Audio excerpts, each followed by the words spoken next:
டேய் கருவா, கல்யாணம் முடிஞ்சு இத்தனை வருஷம் ஆகுது. பொண்டாட்டின்னு ஆசையா எங்கேயாவது வெளியில டூர் கூட்டிட்டு போயிருக்கியாடா? இப்படியே விட்டா இந்த 4 செவத்துக்குள்ளேயே என் வாழ்க்கை பூரா முடிஞ்சிரும் போல.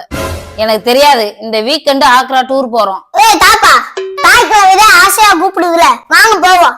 ஏய் ஆசாரா வச்சிருக்கா. இப்ப காசு தான் பிரச்சனையா? உங்க போனை கொடுங்க, முள்ளாலதான் எடுக்க முடியும். இப்ப நான் எப்படி எடுக்கிறேன்னு மட்டும் பாருங்க. ஹலோ மாமா, எப்படி இருக்கீங்க? நல்லா இருக்கீங்களா? நான் தான் உங்க மருமகை பேசுறேன். இந்த மாதிரி உங்க அக்கா ஃபேமிலியா டூர் போலான்னு பிளான் பண்ணிருக்கு.